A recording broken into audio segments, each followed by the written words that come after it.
Just take off the top. I'm taking off the whole thing. Don't take it all off. Why I was, was just gonna change the mic head to see that. Just stop Okay. messing around and Okay. put the damn thing on. We got time. Oh, no, we don't. yeah. Okay.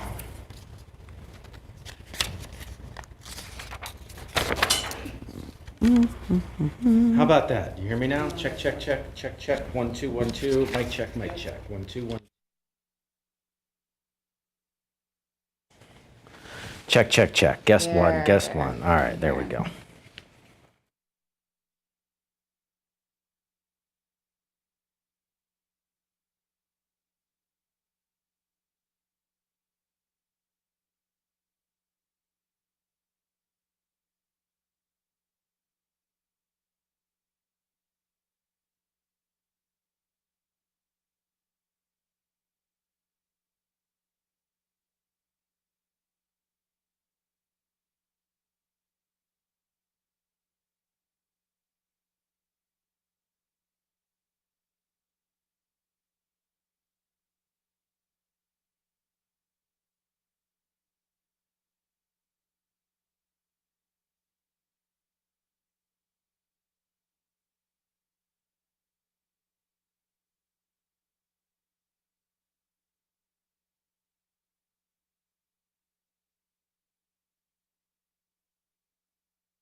Oh, can I put it on before Yeah. you get a mic check? I can hear it.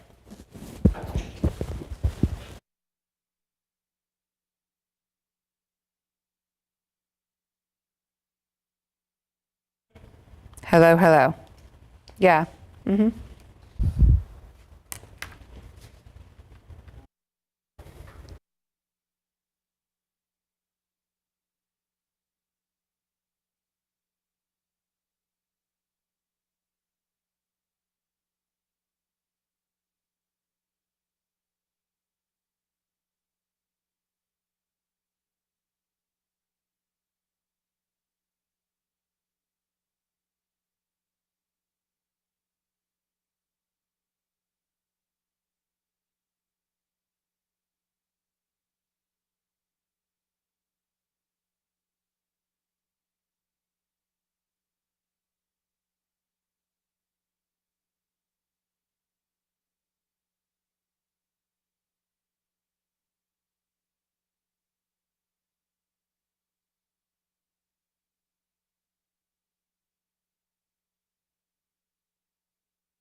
Live from KSAT 12, the Nightbeat starts right now. We begin tonight with a call for justice and remembrance. Today, family and friends honored more than a dozen people who were killed by police and deputies here in the San Antonio area. The Night Team's Avery Everett spoke to some of those families who want their loss to mean something.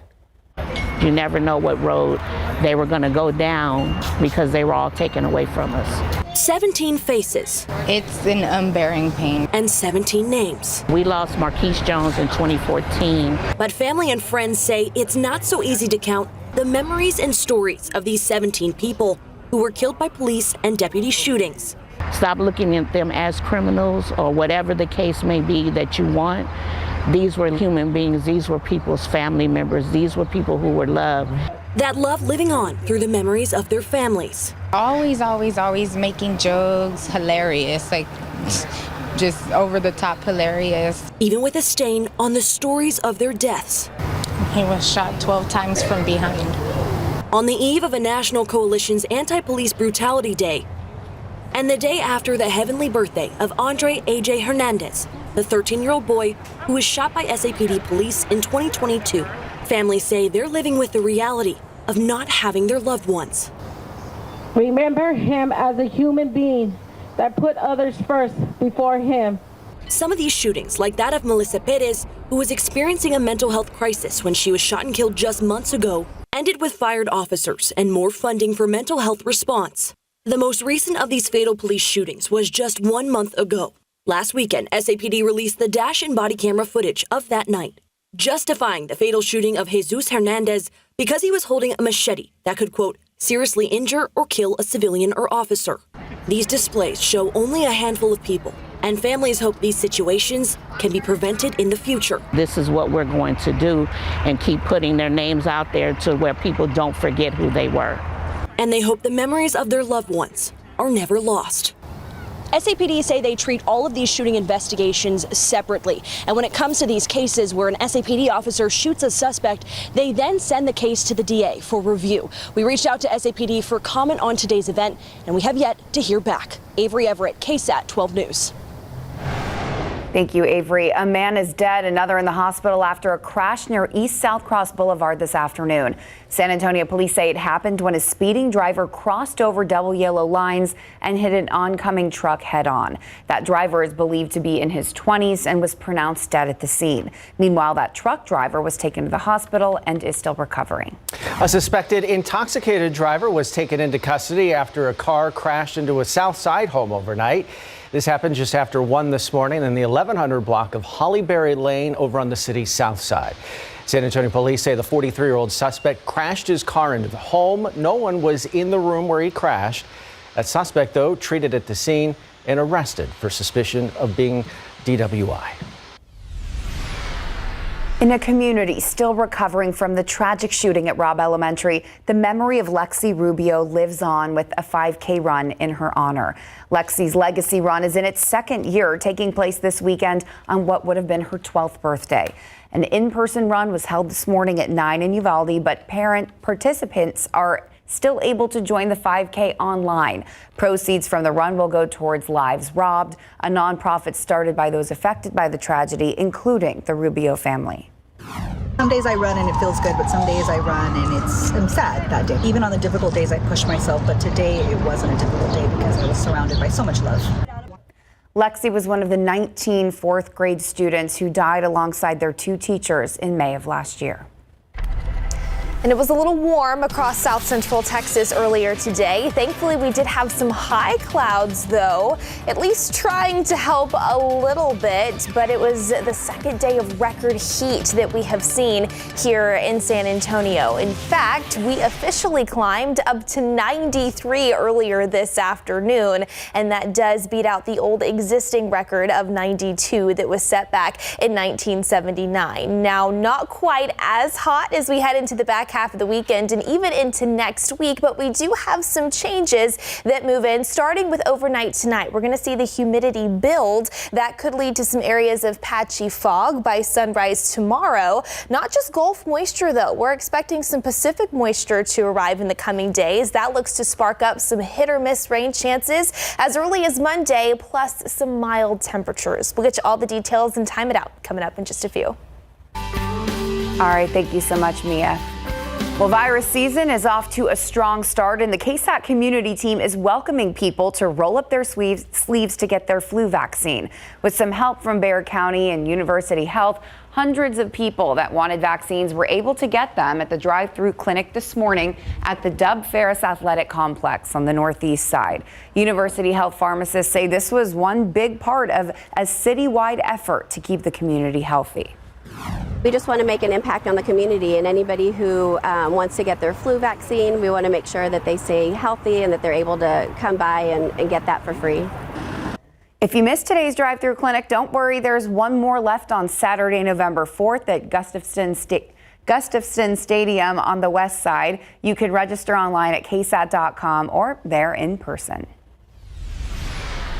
Now turning to Israel, a small convoy of trucks carrying humanitarian aid was finally allowed into the Gaza Strip 2 weeks after Hamas terrorists launched a deadly surprise attack into parts of Israel. The Israel Defense Force has since responded with days of airstrikes, and the IDF says they will ramp up those attacks as they prepare for the next stage of war.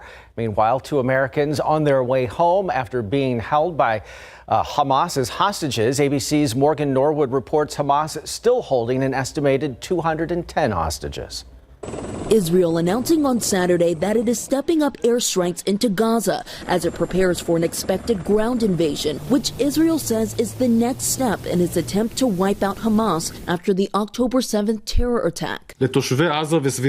Rear Admiral Daniel Hagari saying, "We will deepen our attacks. We will minimize the danger to our forces in the next stages of the war," repeating his call for residents of Gaza City to head south for their safety. Israeli airstrikes have caused massive destruction in Gaza. The Hamas-run Palestinian Health Ministry says more than 4,300 people have been killed. Hundreds of thousands have been forced from their homes. People desperately in need of food, water, and medical supplies. Egypt's Rafah border crossing opening on Saturday to let humanitarian aid into Gaza. More than 200 trucks have been waiting near the border for days, but only 20 trucks were allowed in. This is an area that we have to get into. So whoever's in charge, please give us unfettered access and please allow us to go in and feed these people. Israeli authorities say 1,400 people have been killed in Israel, most of them during that Hamas attack. The IDF says an estimated 210 people still being held hostage. 2 American hostages, 17-year-old Natalie Ranan and her 59-year-old mother Judith, were released on Friday. ABC's Matt Gutman outside of IDF headquarters, where there's an ongoing vigil for those still being held hostage. And it's pretty much a silent protest here. They're not shouting, they're not chanting against Netanyahu or the government. They're basically just begging people to remember the faces. Meanwhile, Arab and European officials gathered for a summit in Cairo, where U.S. allies Egypt and Jordan harshly criticize Israel's actions in Gaza. Jordan's king calling the airstrikes in Gaza a war crime and demanding a ceasefire. Palestinian President Mahmoud Abbas at the summit calling on the UN Security Council to protect the Palestinian people. Morgan Norwood, ABC News, New York. Coming up, a restaurant was recently shut down, and that's led the owner to tell Tim Gerber about the violations that the health department found behind their kitchen door. Plus, so many women skipped their mammogram screenings during the pandemic, and it's showing. What you need to know before you go to your next screening. And performances put on pause, a West Side staple shutting its door just temporarily to get a much-needed facelift, where you can still catch their shows and what it means for the city's West Side. That story next on the Nightbeat.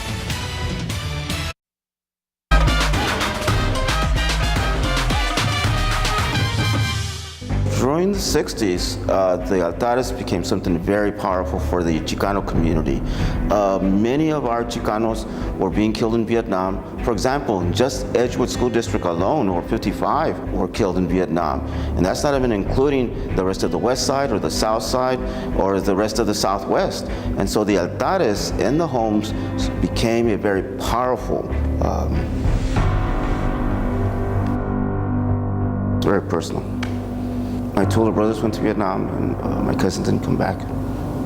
On the west side, one of the manifestations that is particularly beautiful and powerful is the conflation, if you will, of military service among Latino, mostly men in the earlier days, who die in service, in the military service, serving the U.S. I believe that conflation of military and Day of the Dead is unique to San Antonio. So basically, during the Vietnam War, the altares took on a very strong and passionate altar that was cultura at its finest.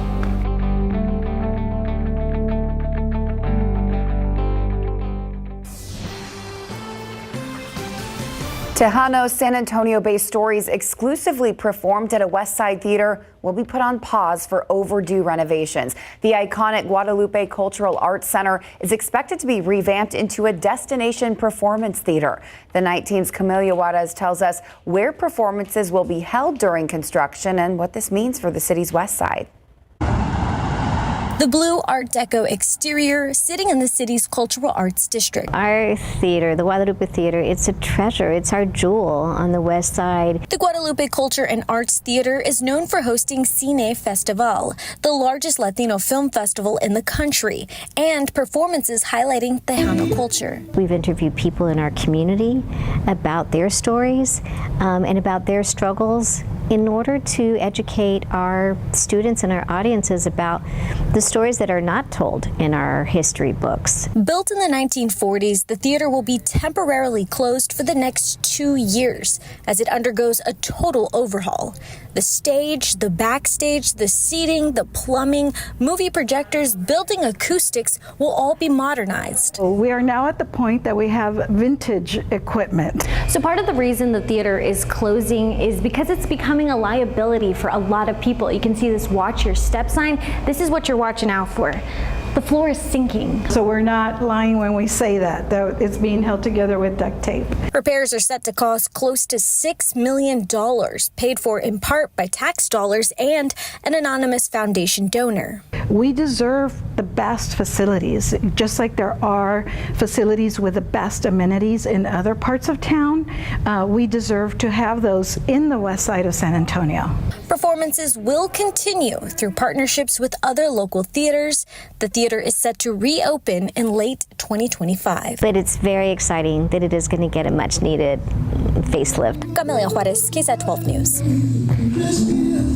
The record-challenging heat was in the forecast. The halo in the sky was not in the forecast. Yeah, not so much. No, but okay, so we had drier air today. That's one of the reasons why it was able to warm up so quickly, but it didn't feel all that terrible, honestly, this afternoon because, yes, the dry air helps. We don't have a heat index value, but we also had some high clouds, and those high clouds were able to produce this. We had so many KSAT Connect photos come in.